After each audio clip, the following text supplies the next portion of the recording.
Axel.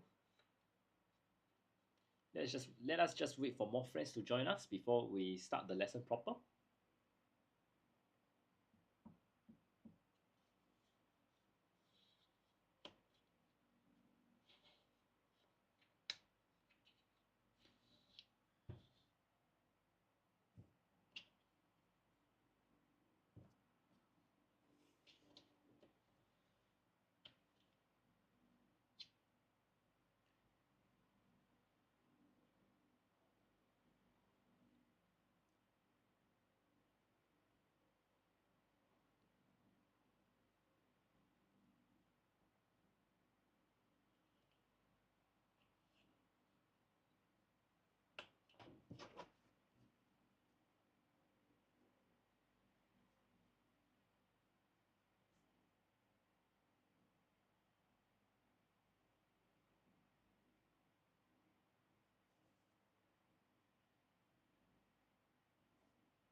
Alright, hello everybody, welcome back.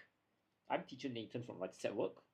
And this afternoon, let's take a look at this Rosyth WA2 paper. We'll look at some grammar questions first. So question 1 is here. The teacher instructed my classmates and dash to clean up the classroom. So over here, we're interested in pronouns. Some keywords that we need to take note. Instructed. This is a verb or action word. We observe that the teacher is engaging in this action. Therefore, the teacher is the subject. The recipients of the action are my classmates and dash. So these two are considered the object of the sentence. Hello, Twinkle Star. Okay, Axel has an answer number 2. Yes, so in this case, we'll use an object pronoun, which is me. Okay, let me briefly run through the other options. I here is in the subject form. Mind is in the possessive form. And myself is in the intensive form. So as all of you know, pronouns are basically your words that replace the noun. Noun are things like your teacher, classmates, your dog, your cat, your pet, whatever. Okay? So when you want to replace the subject, we will use I. When you want to talk about ownership or something, for example, the dog is mine. That's where we use the possessive form to emphasize the ownership. Myself is used to emphasize the noun. I went home myself. So I'm trying to show people that I did something alone. That's why we use the intensive form. Okay?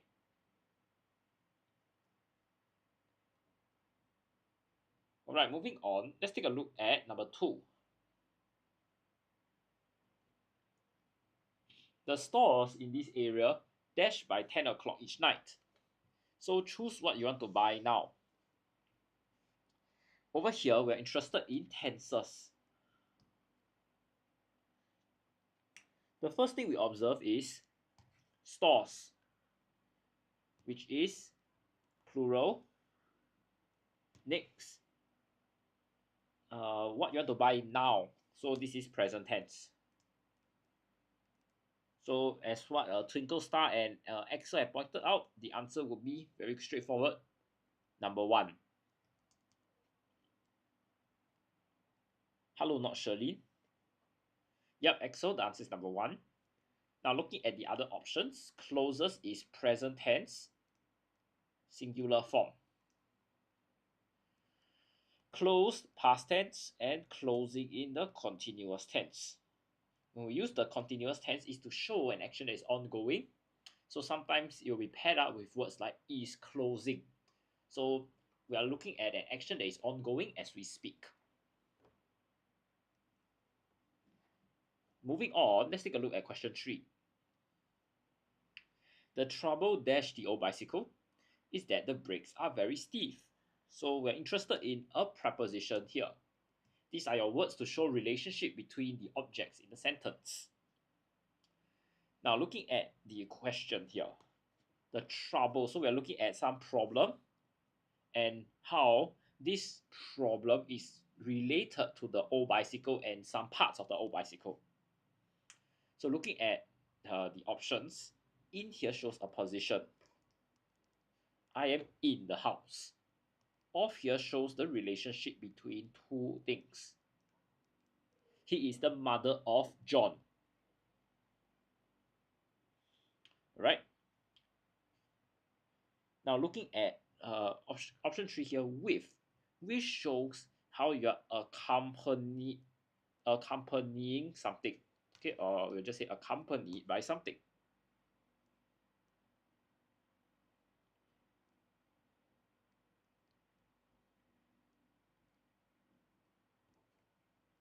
Lastly, over shows height. The plane flew over the building. So in this case, we're looking at how the problem or the trouble is related or linked to the old bicycle.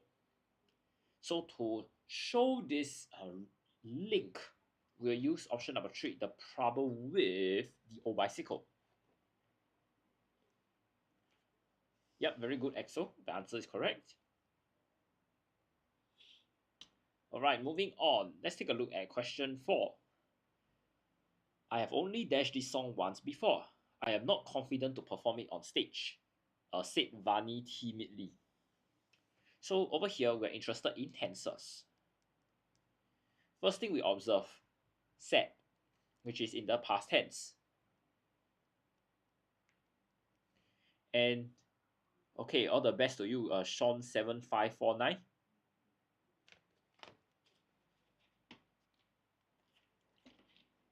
Now, the reason why the answer here will be number 4. And the reason why we are looking at number 4 is because this action of singing the song happened first. So this is my action 1, first action. After that, my second action is Vani saying it. Okay, and therefore we'll use number 4, which is in the participle form, which which highlights that one action has occurred before a second took place.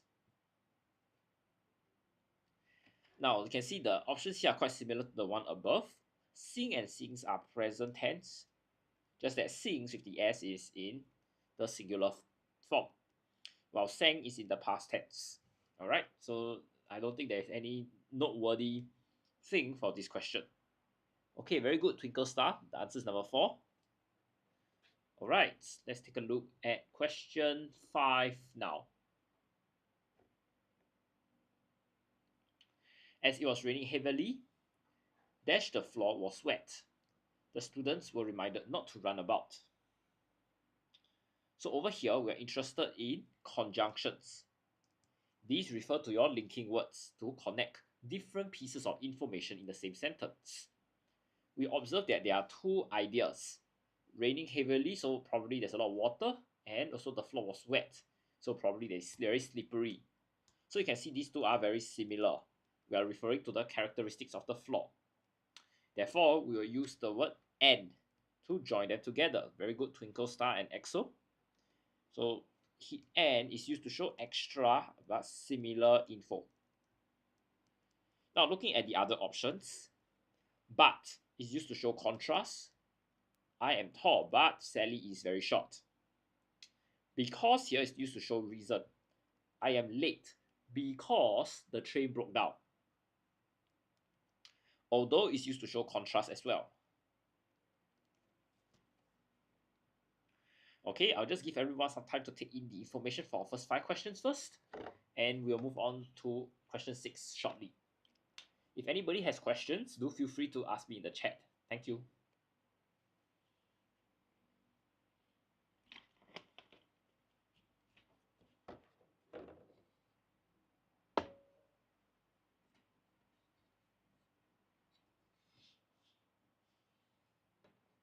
Yes, a good day to everybody. Thanks, Axel, for checking in on us.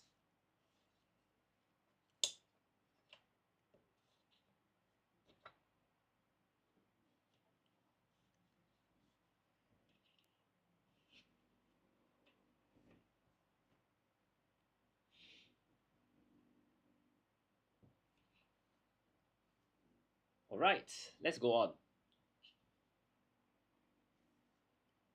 Madam Fatima is going to dash a new course on flower arrangement at the community club near her house. So over here, we are looking at how the Madam Fatima is going to participate or take up a new course. Oops, sorry, I just gave the answer away, but yeah, basically we are looking at how she's participating in a new course. Okay, Axel, that's good. The answer is number one. Because take up here means that you start a new job or activity.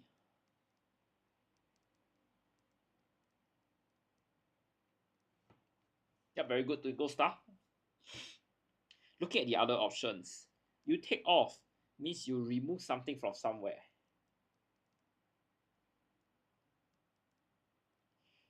So for example, before the swimmer went to the swimming pool, he took off his jacket so that he could swim.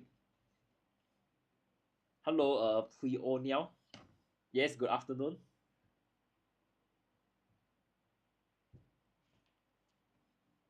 Now, you could also say take off as the plane take off from a place, all right? Take out means that you go to eatery with someone you invited. You take someone out for a meal, all right? Now, take after here. It means that you resemble in character or appearance to somebody. For example, the son takes after his father in terms of his round head, for example. All right. All right. Excel is quite fast. Now let's move on to question 7 now. My sister dashed when she accidentally told my father about his surprise birthday party. So the keyword here is accidentally told my father, and another keyword is surprise, which means is something you want to keep a secret. Okay, seems like EXO and Twinkle Star both selected number 4. Let's delve into number 4 first. Gave the game away. This means that you spoil the surprise.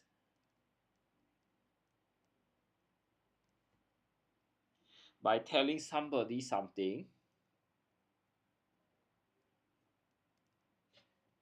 that should be kept a secret.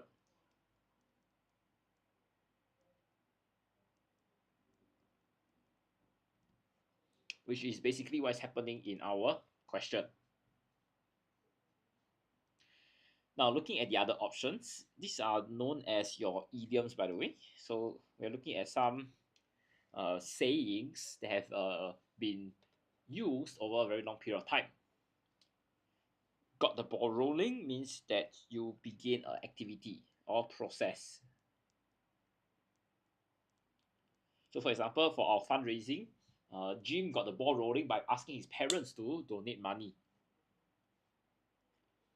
Jump the gun means start doing an job or start doing activity or job. Throw in the towel means that you stop trying to do something. And this only happens when you realize that there is no way that you are able to succeed in something. All right?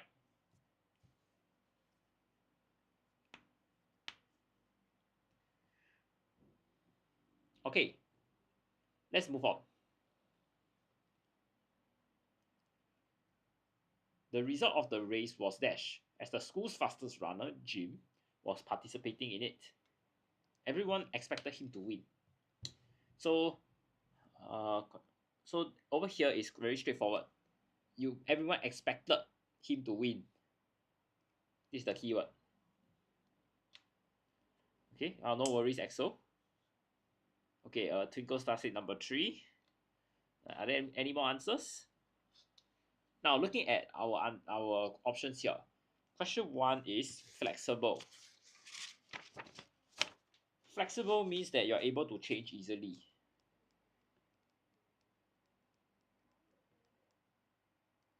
For example, someone is very flexible in his plans. That means he can adapt the plans to the changing circumstances.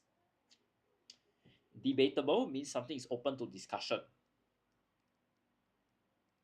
For example, if I say that the best chicken rice is in a particular hawker center, it is debatable. People may say no and they'll go on to discuss, right?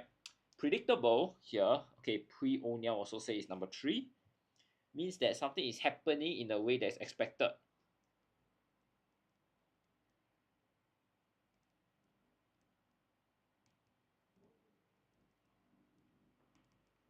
While considerable means that something is notably large in your size, amount, or extent.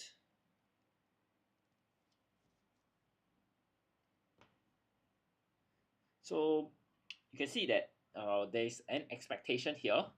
So we will be looking at number 3, predictable, because it talks about in a way that is expected.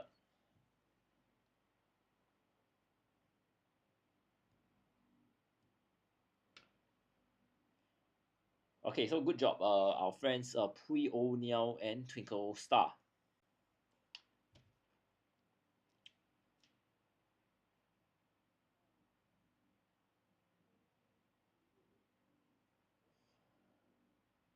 All right, let's take a look at question 9. Our basketball team scored the winning shot dash just before the referee blew the whistle. The supporters punched their fists in the air. The second sentence here is pretty extra because we are just interested in a particular time period. In particular, we're looking at how just before referee blew the whistle. So it's in a particular segment of time that is very, very tight. Because when the referee blow the whistle, it means that the game ends. So looking at our options, the first one is on time. That means something is done punctually. The bus arrived on time. That means if the bus is supposed to arrive at 3:30, it turns up at that time. About time means something is going to happen. It's about time that we go home. That means I'm going to leave the place soon. Okay, EXO, Pre-O'Neill, and Twinkle Star 6, number 4. Okay, let's go down. In the nick of time. This means at the last possible moment.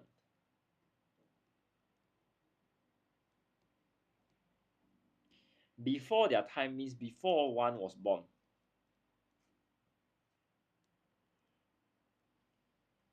Alright, so okay, looking at this question here, we're looking at how that the winning shot was done just before the game ends. So we will say that it is at the last possible moment. Alright, because once the game ends, nobody can continue to score goals anymore. Alright, so our answer will be number 4.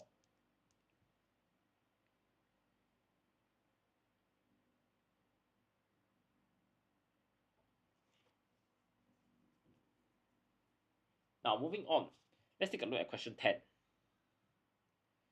We have to go through the instruction dash before we could find the parts. We could fix the parts of the new bookshelf. So we are looking at how you could fix the parts. So it's looking at a particular process here of repair, or maybe you are trying to assemble a new bookshelf. So looking at our options, journal here refers to a daily record. So it could be a news journal. That means you take note of all the happenings in the around the world. Okay, number 2, manual, like what EXO and Twinkle Star said, refers to a book giving instructions. Okay, Pre-O'Neill also says number 2, instructions. Okay, periodical means a magazine published at fixed time.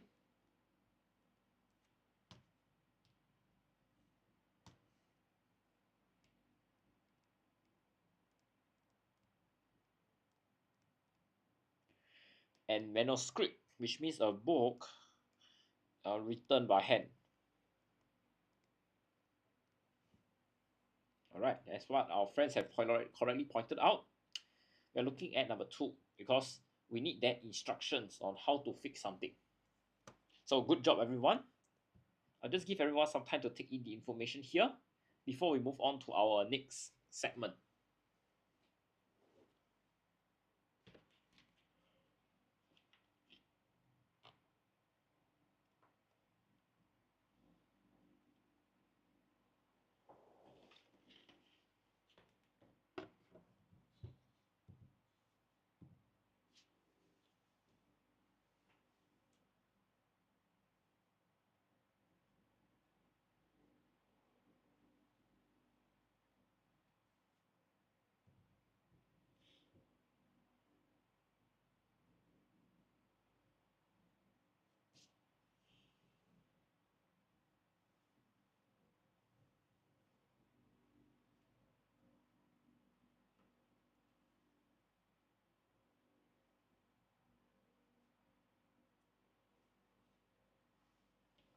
All right, let's take a look at some vocab close questions now.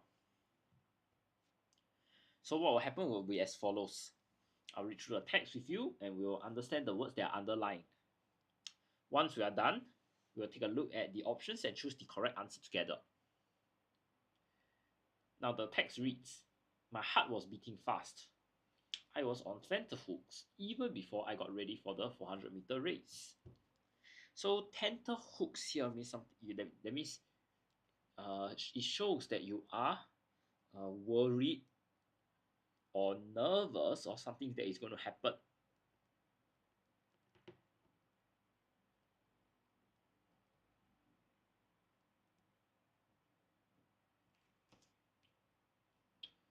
My doctor had reminded me that taking part in the race would worsen my health condition. Sweat was trickling down my face, making my anxiety obvious to the participants around me.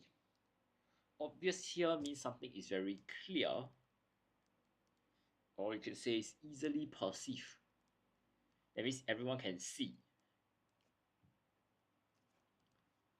Nevertheless, I was determined to represent my school in the race, and it was my only chance to prove myself that I could accomplish something. Once I heard the sound from the starter gun, I ran like the wind. Then my worst fear came true. My knees buckled under pressure and I felt a sharp pain.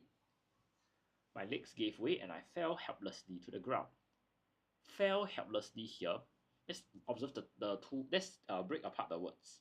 When you fall down, it means that you go onto a surface by accident.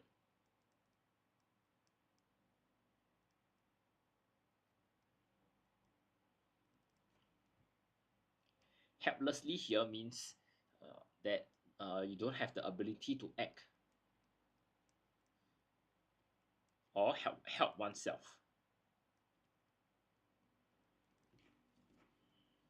So what we are looking at here is the writer's legs or knees may have some health problems, and therefore he or she was unable to support herself, and therefore she fell down during the race. He or she fell down during the race, right?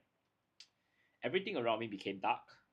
Thankfully, within seconds, I managed to regain consciousness.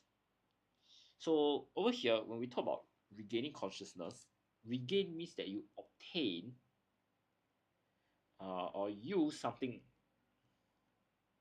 after losing it initially.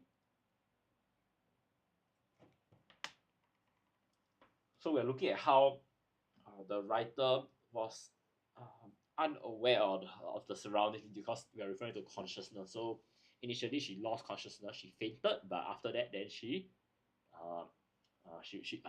her body was functioning well and she could respond to the surroundings. Consciousness here means that you are in a state of being aware of surroundings.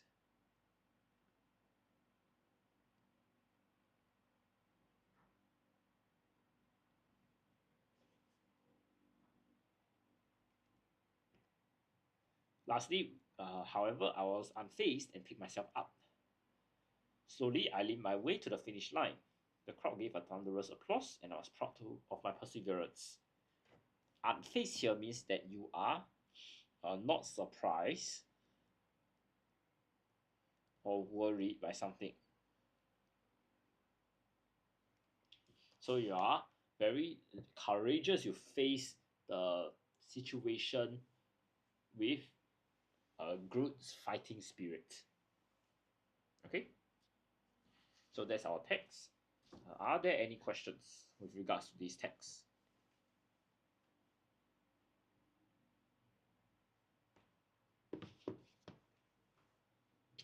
If not, let's delve right into the options. On tenterhooks is question 11. So we're looking at how the author was very worried or nervous.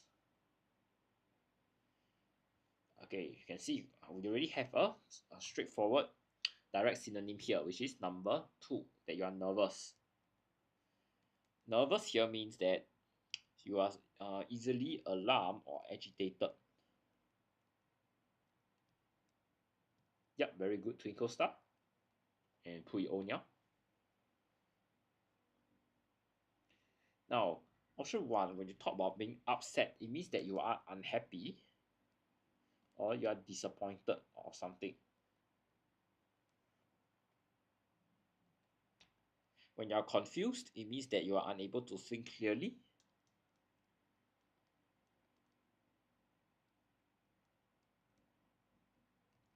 Lastly, when you are impatient, it means that you are easily provoked. So we are looking at how you may have some negative emotions that can be easily triggered. So for example, you haven't eaten your lunch and it's already 3 p.m. and there was a long queue at the food store, then you will feel impatient.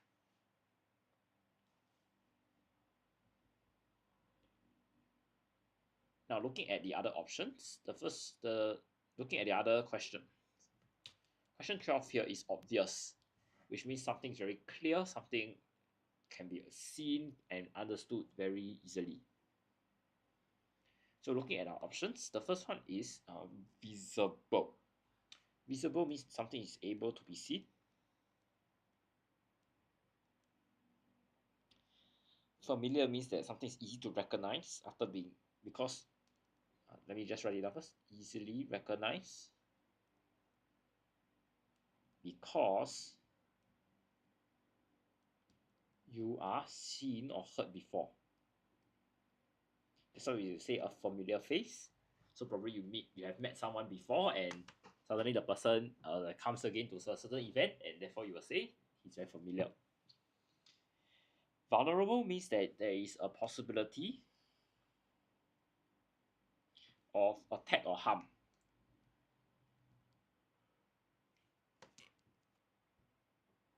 So for example, if you go to a less developed country and you decide to go for a night run, you're very vulnerable to robbery.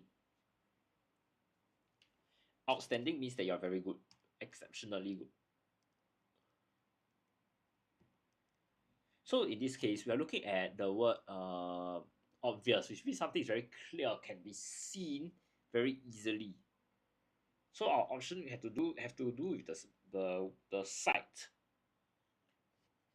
So looking at the options here, there's only one option that has sight, which is number 1. All right. So very good, Twinkle Star and our friend Pui O Niao.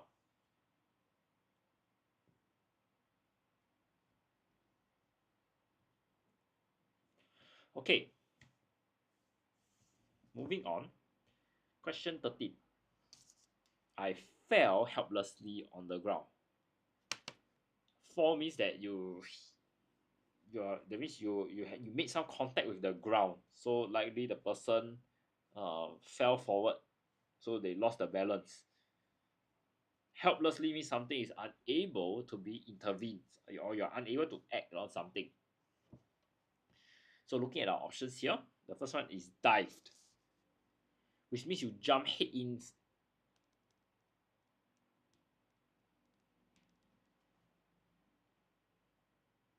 So it's like when you want to go underwater, you will dive into the water. That means your head will be into the water first before the rest of your body. Plunge here means that you dive quickly and energetically.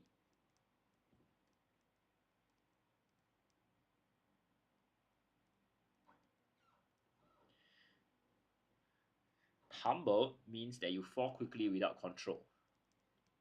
Okay, our friend Ojiao is here. While plummeted means fall or drop straight at high speed.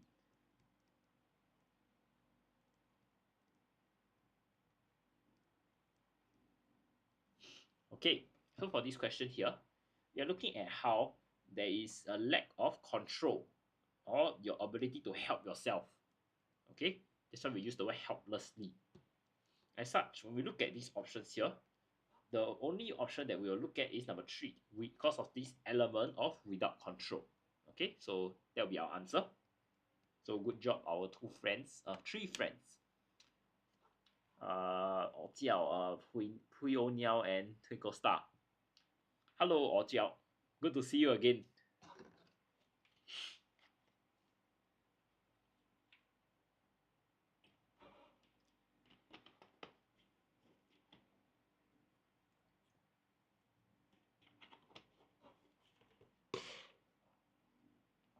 All right. Come, let's move on. So looking at question 14 now.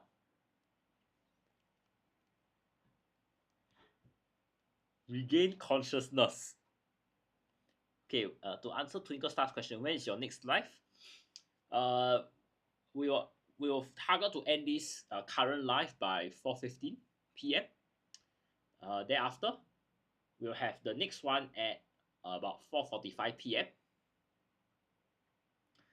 And if you are looking at next week, I'll be doing live on Wednesday, Thursday, and Friday. The P5 and P6 lessons should be at 10:30 a.m. and 2:30 p.m. And I also have a O-level compre lesson at 12 p.m. On this coming Wednesday, Thursday, and Friday. All right. So let's go back to our question here. Question 14 is testing you on regain consciousness. So we are looking at how somebody probably fainted and was unaware of the surroundings, and suddenly the body recovered in time such that the person is able to uh, be aware of the surroundings again. So looking at our options, you can see all these are all phrasal verbs here, so they are slightly more challenging, but it's okay. We'll get to them one by one. The first one is get by, which means that you want to make ends meet, or you want to survive.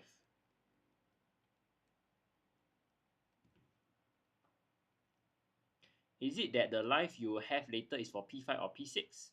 Well, let me see. The life later, let me take a look. I can't remember. P5. So we are currently looking at Rosyth Primary School P5 written assessment tool. Later at 4:45 p.m., we'll be looking at P5 Red Swastika as well as P5 CHIJ St. Nicholas Girls Junior School. And both are the P5 WA2 papers from 2022. All right. Now, looking back at our question, turn up. Turn up means that you arrive or you appear somewhere.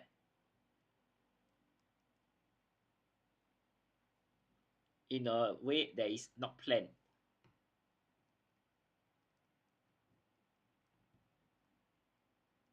So probably we're looking at how somebody wasn't expected to come for a particular event. Then suddenly you see, why is this guy here? So we call that turn up. Liven up, option 3 here, means that you become more interesting or exciting.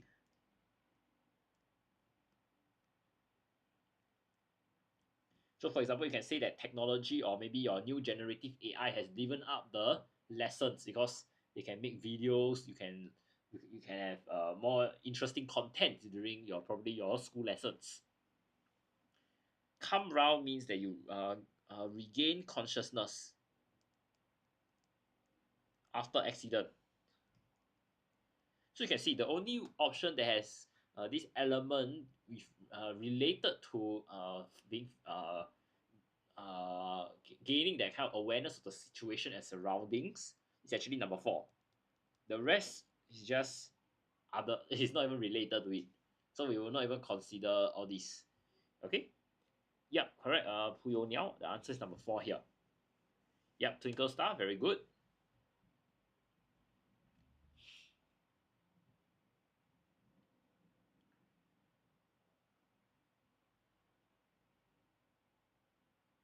All right. Now we are looking at our final question now. So over here, when we look at someone is unfazed, that means they are not scared, they are not surprised or not worried by a particular situation, a particular challenge.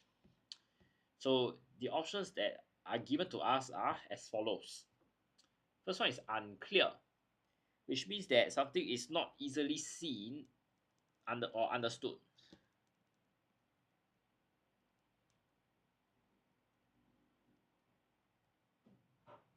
Or not easily heard also.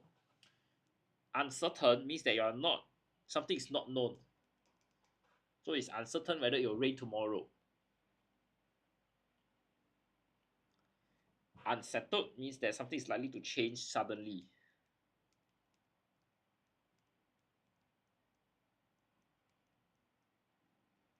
Or you could say something doesn't do not have regular pattern.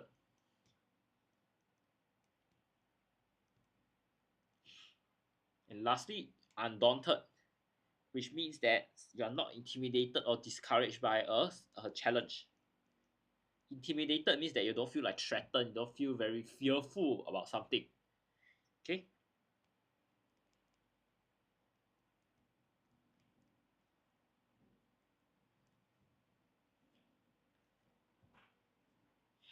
All right, as some of our friends have correctly pointed out, the answer here will be number 4. Because when you are unfazed, that means you are ignoring all this surprise and worry. It means that when you ignore, it means that in your heart, you are very confident and you want to try again and try to overcome a challenge. All right. So with that, we have come to the end of this vocab close. I'll just give everyone some time to take in the information here before we move on to our next section.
All right.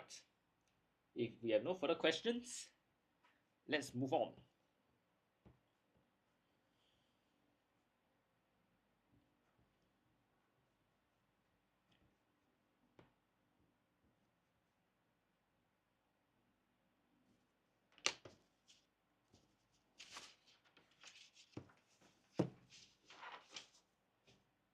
Okay, so we are looking at this text on flying taxis.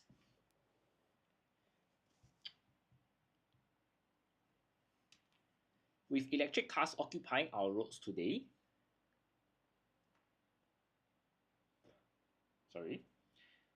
flying taxis will soon become a reality as well. This is because a German aircraft company, Volocopter, plans to start flying electric taxis in Singapore. So you can see there's a plan, and this plan is to do something. Okay, so Are you from Nanning? Plans to, okay, very good, plans to. Because we are looking at the end goal over here. So we are to here is used to signify the kind of destination. Okay. So it's related to our end goal, which is the electric taxis, air taxis in Singapore. There are also talks. There are also talks that Dash will offer flights to nearby countries such as Malaysia and Indonesia. So we are looking at the company Volocopter. So this is a singular non-human.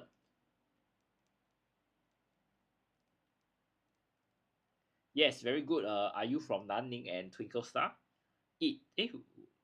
What is it? Plans. There are also talks that M is for 20. Oh, okay. Everyone is fast. Yes, it's it. Okay. So this is G, it. Because we are looking at the company, which is a non-human. This is a good news, especially for those that travel for business, as they can reach their destinations in 30 minutes. So we are looking at people who travel. Travel here is your verb, it's your action word, and we are looking at the person who is engaging in the verb. So we are looking at business travelers here, but if we are unable to have a particular human or groups of human, we'll use the relative pronoun in the subject form, which is who. Okay, and they can reach their destination. Okay, you can see here, next one is car. So this is a method of transport. So we'll say they reached by car. Okay, very good. Are you from Nanning? And okay, our friends are very fast. Very good.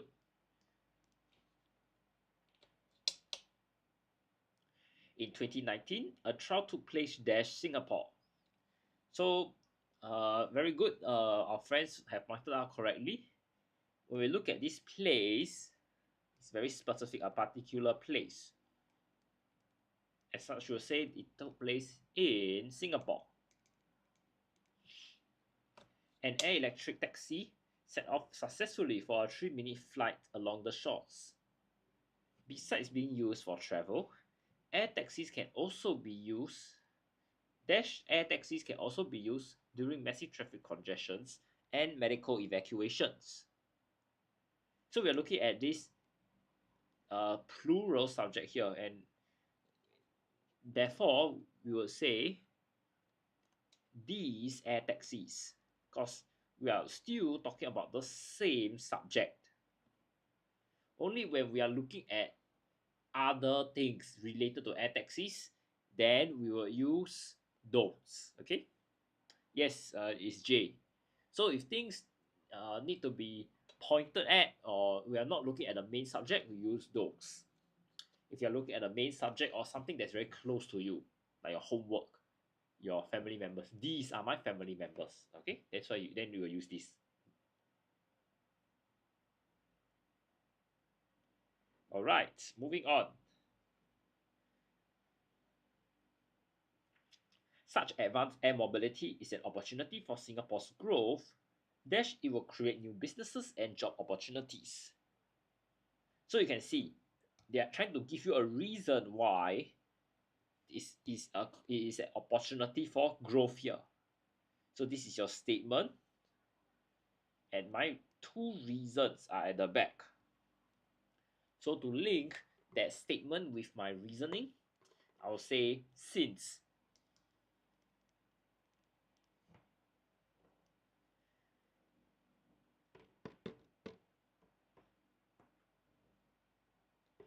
Volocopters air taxis look like small helicopters with multiple mini rotor blades. The use of such electric taxis has been considered as a safer, quieter, and more convenient mode of travel. So we want to consider how this mode of taxi here, the use, is singular, and this act of being considered, being evaluated is really done. Okay, so this is already completed action and singular subject. As such, we'll say has been considered safer. Quieter and more effective option. Alright. So very good, Twinkle Star and our friends who have been very good. Oh, okay, who is this new friend here? K Ling Chua. Good afternoon. Okay, good afternoon. Yeah, it's very good to learn English this afternoon with me. Okay, for our grammar close here, I'll just leave it on the screen for a bit. And if you have any questions, do feel free to ask me.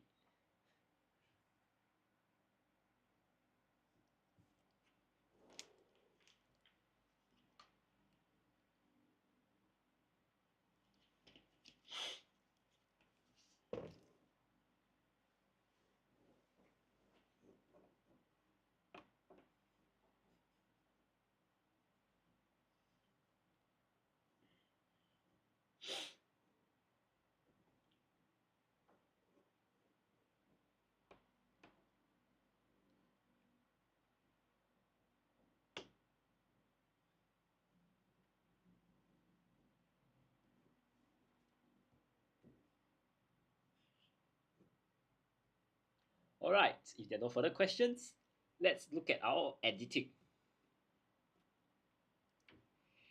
There is an increase in okay, like that. There is an increase in personal mobility devices that catches fire easily. This happens dash of the batteries that have been short-circuited. You can see here, this part here, batteries that have been short-circuited. This is actually a reason for the PMDs catching fire easily. So you see this happens because, to link the first sentence here with my reason.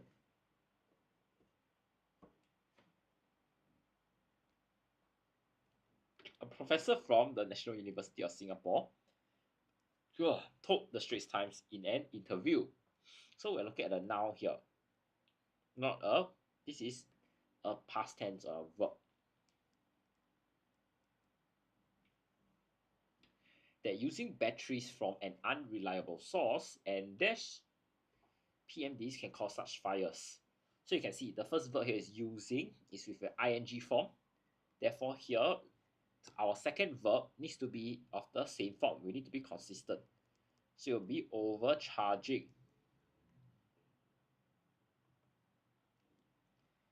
In addition, using a charger that is not compatible is another reason dash the batteries in the PMDs will be short circuit. So over here, we are looking at the statement, and here, the charger that's not compatible, this is the reason for this statement. Okay, very good, Twinkle Star and K Ling Chua. It should be why. The recent incident of a PMD catching fire in the lift was an unfortunate incident. So unfortunate is a spelling error here.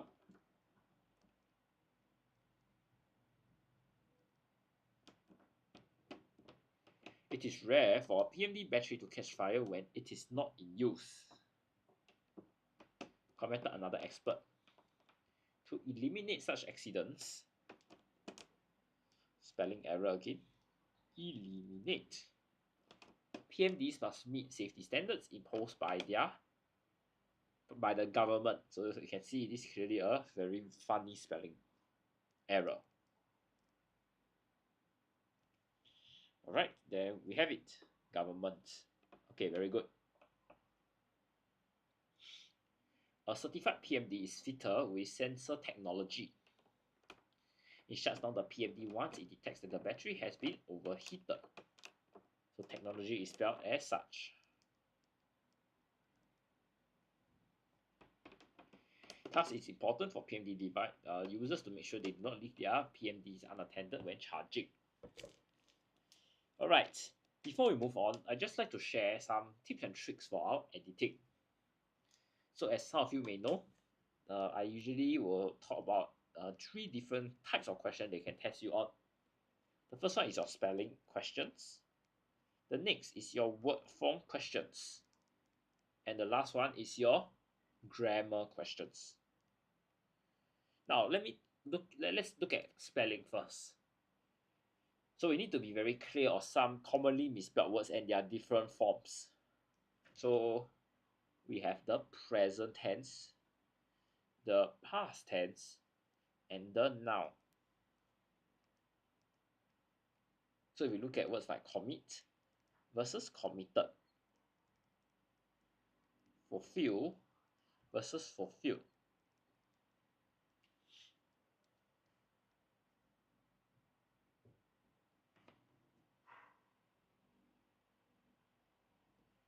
Can see now? Can everyone see? So you can see. Don't worry, I will move it back later. So you can see commit double M single T.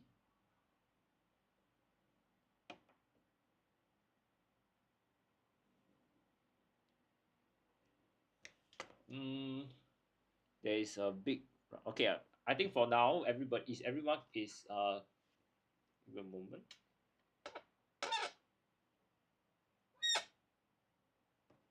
Okay, maybe oops. Okay.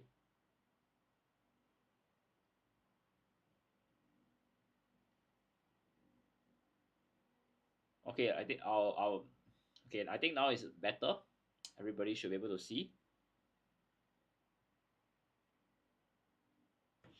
All right, so you can see commit single double M single T. Fulfill is a single L, two single L's. But when we move to our past tense, you see double M double T, and fulfill is double L. How about the noun commitment? You see it goes back to the same form as the base, just single T and double M. Fulfillment is spelled as such. Alright. I would say usually for the written assessment papers, their editing questions are slightly more lenient. But if we delve into the prelim papers, which we will do very soon for the 2024 batch, we will see that there will be a lot of these kind of questions that are meant to catch students who are careless. We also observe very other words with very similar spelling, curious versus curiosity. You realize that curious has a U inside, but curiosity is just RIO. And conscious, there's always this S that people will miss out. Alright, so I hope everybody can remember all these spelling mistakes that are very common and avoid them when you go for your exams. Next, when we look at word form, we are looking at how we will change an adjective to a noun, as well as a verb to a noun. So your adjectives are basically words that are used to describe something. The boy is lazy. What else? The boy is anxious. So when we change it to a noun, which is basically like we are referring an object or a particular event or a list of events, we will say that this boy's laziness, the girl's anxiety.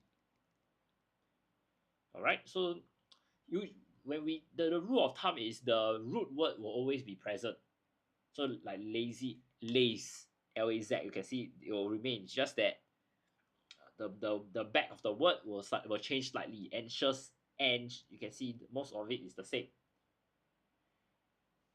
Now, similarly, when we look at verb to noun and vice versa, we're looking at your actions being changed to an event or something that is like an object.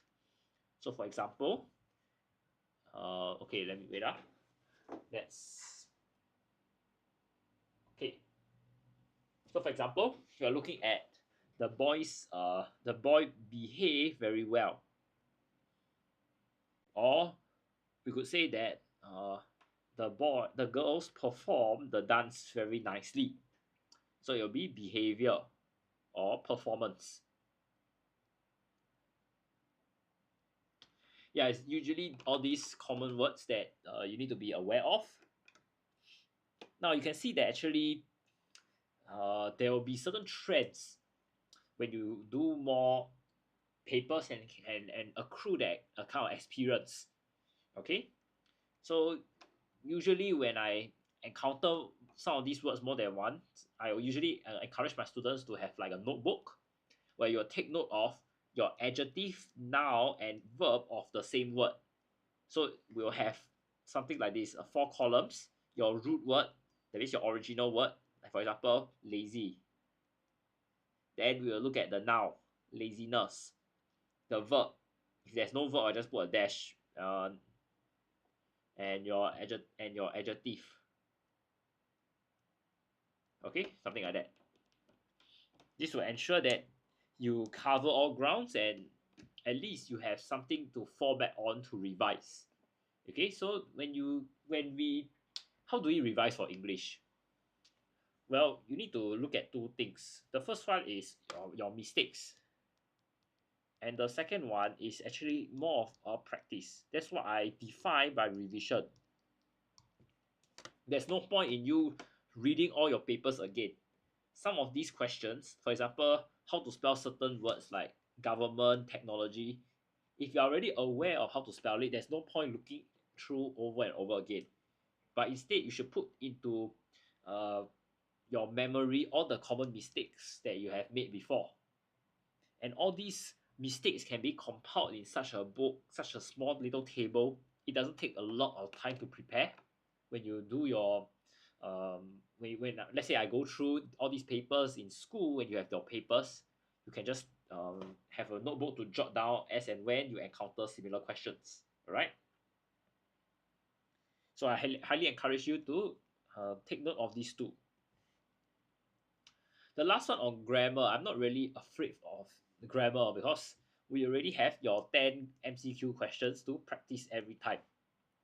And as we know, the grammar questions that always come out are usually tense problem. They purposely give you something in present tense while the whole text is in past tense. It's a dead giveaway. Then we also have more challenging ones like your phrasal verbs. So for phrasal verbs, all of you would be very familiar. It comes with a verb and a preposition. The verb will be given to you, like take. That's how we encounter take. But your preposition, there are so many: take over, take off, take after. You see, that's where the challenge lies. They want you to change the preposition to the correct one. And you can see that this phrasal verb has some links to vocab. If your vocab bank is not strong, you have challenge trying to find the correct phrasal verb eventually. Okay, so for this case, we will need to look at uh, how we revise for vocab section. And this vocab has to be leveraged on experience. So when we do papers, it's a good habit to actually check and understand the meanings of all the words. Even if you are slightly sure but not fully confirmed, go and check the dictionary. If you want to put into memory all these words, write it down in the notebook as well. It's not really difficult to just do as you write. And don't forget, we have 5 MCQ, 5 vocab close questions. So that's 10 questions and you have 4 options each. You can learn 40 new words every time, assuming that you don't know any of the words. And that's a very powerful tool, 40. And if you attend just my 2 Sunday lessons, that's already 80 words every week. All right, I mean, it may be a bit overwhelming at the start, but as you slowly learn more and more of the words, you realize that there are trends. And that's where it's important to spot trends, trend spotting. So you can remember some of these similar words as well as phrasal verbs that will test you on, and you can be more prepared. That's what we call being prepared for exams. All right. So other grammar questions that you may encounter are your conjunction questions. I think most of you are very confident in that because that's synthesis and transformation. There's also your tenses as well as your subject verb agreement questions. I think those are very straightforward to most of you, so I will not dwell too much. Okay. Are there any questions regarding editing here? Okay, I'll just leave it here for a while. If you have questions, do feel free to ask me. After this, we'll be looking at our comprehension close. All right.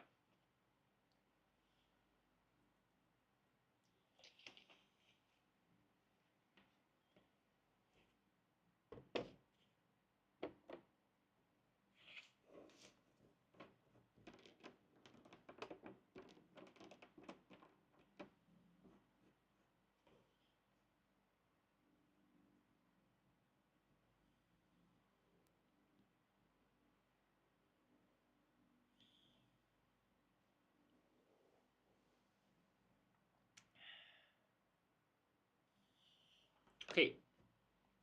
If there are no further questions, let's take a look at this compre close now. There was a park with a small lake near my house, which was home to many aquatic creatures. I like to jog in this park during the weekends. One Sunday morning, as I was dashed around the lake, I noticed an elderly woman sitting by the water with a metal cage beside her. So you can see, the author really tells you what he likes to do. And now we are looking at the sentence of how the author was engaging in probably something he liked. Yeah, very good, Twinkle Star. This is a good giveaway question. Dash, I took a closer look. I saw a few turtles inside the cage. So you can see, the author's this action occurred in a particular time period. So specific time period, which was during this closer look. So we will actually use when I took a closer look. Okay. When we look at the word as here, it's more of like concurrent activity. So as brother was running, mother was cycling behind him. When we have concurrent activities, then we use as. But for this case, we are looking at just one particular activity that occurred, which is when the author took a closer look. At this time, he saw the few turtles. The lady took dash of the turtles and gently scrubbed the shell with a sponge brush. So you can see, there's only the shell. So the lady only took out one turtle. So we'll say the lady took one of the turtles and gently scrubbed the shell. Yep, it's one. Out of dash, I asked her what she was doing. So you can see that the author was very interested to know what the lady was doing. So when she asked something, he want to find out more. So you should ask why the author is so interested. That kind of feeling is known as out of curiosity. When you are curious. The lady replied, I'm scrubbing the turtle shell. Turtles accumulate algae on their shells, which weigh them dash and hamper their swimming abilities. So you can see the algae here will hamper their abilities. So it's like the algae is making the shell slightly heavier. Accumulate. You can see accumulate here has the idea that something is getting more and more. So it could be because the algae is make the turtles very itchy, or it will trap water and the turtles cannot swim very fast. Alright, so weigh them down. Okay, very good. Thanks Twinkle Star for pointing out of curiosity. Yes, that should be the answer. Over time, their shells become weak and corrode away. She continued, this is my little way to dash that these little creatures will survive. So you can see, she's trying to make sure this happens.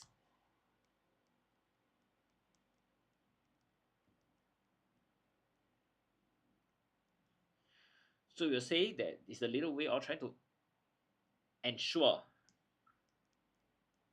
Okay, if you want to use assure, there needs to be a human at the back of the sentence.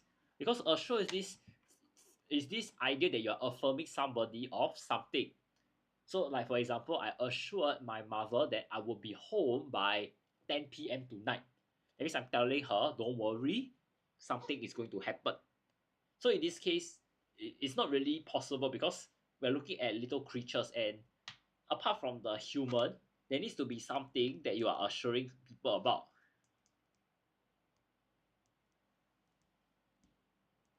Okay, so there needs to be these two ideas. Then you use the word assure, then it makes sense. So over here, we just want something to happen, which is the turtle surviving. So we just say ensure. So let's go on. I was not convinced. While I appreciated her efforts, I thought that all other turtles in the world are living with algae on their shells. Her effort would not make an impact to every one of them. So you can see, we're looking at turtles. This is plural. And we are looking at how the algae is present on multiple turtle shells. Yes, very good. So we'll use on their shelf. So plural and algae that lives here. Okay, very good. As the lady continued to clean the last bit of algae from the turtle on her lap, she looked up at me and said, "If this little one could dash, he would gladly tell you that my care towards him is important to his survival." So you can see the word "tell" here suggests that the lady is trying to say that she's trying to talk about a hypothetical situation where the turtle can talk actually. That's why the word here used is tell. So it's like trying to convey information to you. Okay. So we'll say if one could talk. Oh, if you want to use communicate,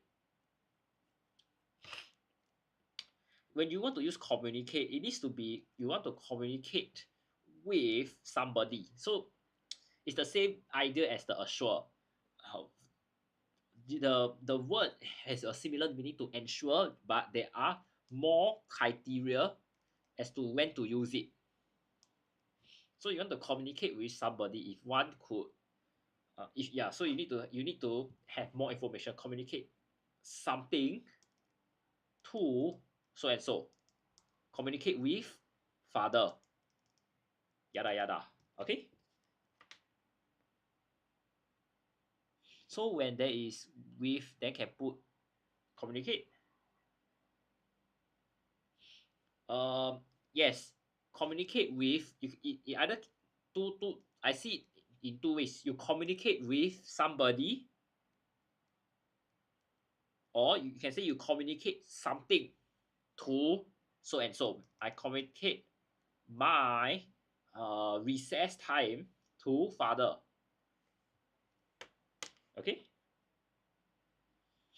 So yes, twinkle star. One of your cases when there's a with, and we're looking at telling people information, you can use it. Second case that I can think of is you communicate something. So it's some information to the third person, the second person. All right. Now, I would just like to quickly highlight some skills that will be useful for our contemporary close. So as you can see, this text here is fairly simple, and for our friends who are in P5, don't be too optimistic that you will have such a straightforward text in primary 6. Okay, so I'll say that the text here, I think the intent of the teacher is they want the students to learn how to use the clues of the text. So you can see a lot of these items is pretty straightforward. They are really giving you the answer, just that you change the word form, right? And I would say that even though the text in primary 6 will be slightly more challenging, uh, don't don't think that highlighting is useless, okay? Because the idea for deriving all these blanks, right, is actually through contextual clues. However, sometimes the contextual clues may not be just in the preceding sentence or the sentence after. It could be in the preceding paragraph. So you need to be flexible in the sense to um, be very aware of what you are reading. So for some of you who are new to this complete close, when I'm doing examination, actually what I'll do is I'll read through the whole text first, so I know roughly each paragraph what are they talking about, and thereafter when I look at my blanks, then if let's say I think, hey, this has some links to other parts, then I'll just go back to the other parts to try to refer and link them together. All right. I would say that the grammar segment inside this complete clause is assumed knowledge. So in a sense, you know how to change the word form from curious to curiosity. You need to be very aware of all these uh, words. Are they in plural, singular form, present or past tense? All these are assumed knowledge that you need to use. Okay, so your complete clause, about half of these words are vocab words, and we're also looking at conjunctions. Then I'll say about one quarter to or lesser would be your grammar. All right. So I'll just leave this here for a bit, and if you have any questions, do feel free to ask me. If not, we'll be delving into our synthesis and transformation really soon.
All right.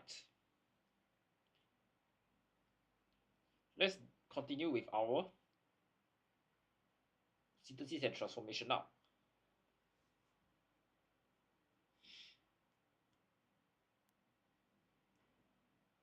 First question here.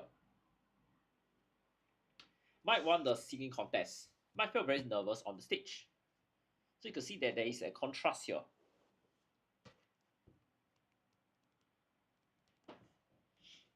He won the contest, so you probably think he may be confident, but they tell you that he was nervous. Okay, so we'll just you could see this is the outcome, and this is not really the outcome. The outcome is very clear. It's like you win something, he finished something, etc. Right? So your outcome will always be at the start, followed by that contrasting fact. So it will be, yes, very good, twinkle star, although he felt very nervous on stage.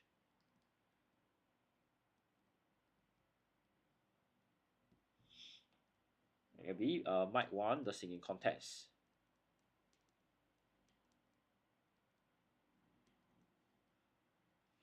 All right. I'll say this is quite straightforward. So don't expect T6 prelim to be that nice. Okay.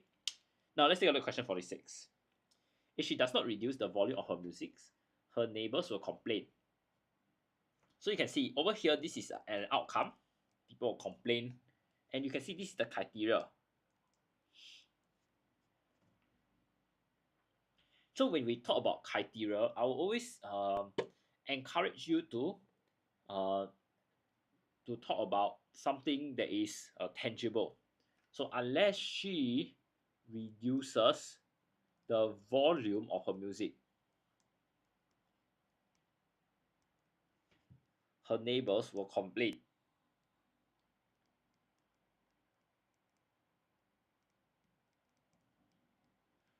Alright. So even though you can see she does not reduce, then why suddenly I change to reduce? There needs to be that kind of change here, or an actionable. All right.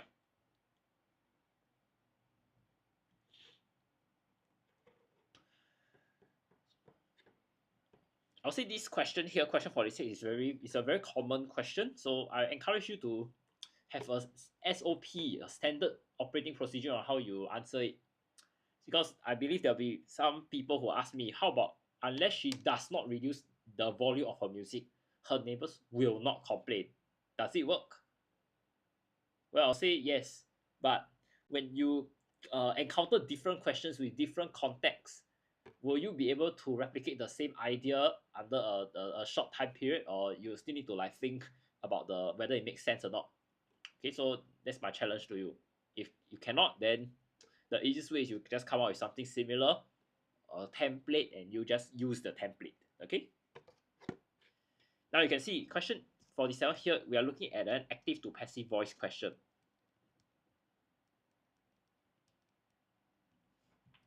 Jane drank the cup of milk yesterday. So you can see drank here is my verb, is my action. So Jane is my subject, while the cup of milk here is my object. It's the object because this cup of milk is open and close, your recipient of your action. So when we change an active to a passive sentence, that means your object will be at the start and your subject will be at the end. And before your subject, it's always by the word by. So by Jane. Alright? And instead of drank, it will be the cup of milk was drunk by Jane yesterday. So when we talk about passive voice, we are looking at how the action has already been completed previously. So due to this element of completion, we will need to move back one time period. So it's very similar to how you interpret your reporter speech kind of question. Okay, the cup of milk was drunk by Jane the day before.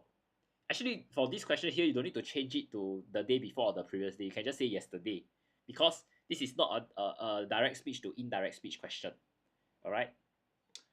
So I would say if you go and change it to the day before or the previous day, probably you still get it correct, but there's no need to. All right. I will send my car to the workshop tomorrow, said Mr. Lee. So when we encounter and this kind of direct speech question, and we want to change it to a reporter speech, as some of you may remember, I'll always underline the words that I would change first. Then I'll edit. He would send his car to the workshop the next day. Okay, so Mr. Lee said he would send his car to the workshop the next or you can say the following day.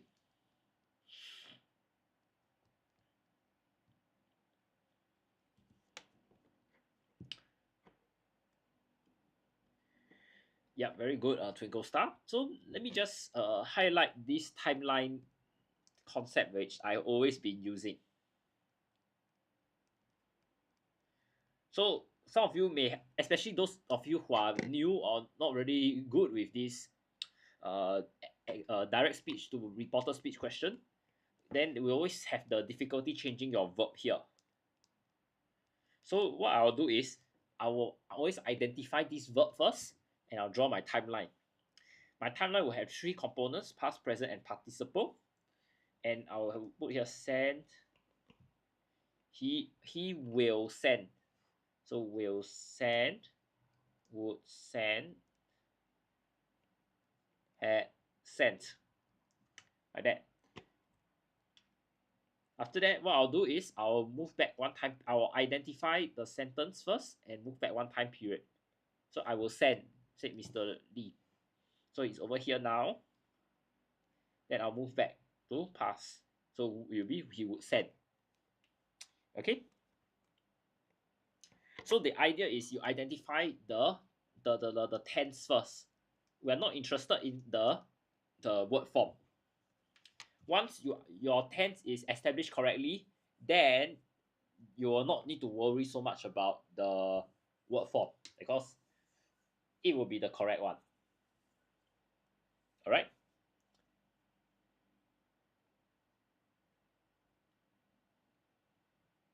Okay, I'll just give everyone some time to take in this information here. And that he will send. Okay, very good. Twinkle Star is correct. And if you have any questions regarding our Writer's Award program or this paper, do feel free to sound out.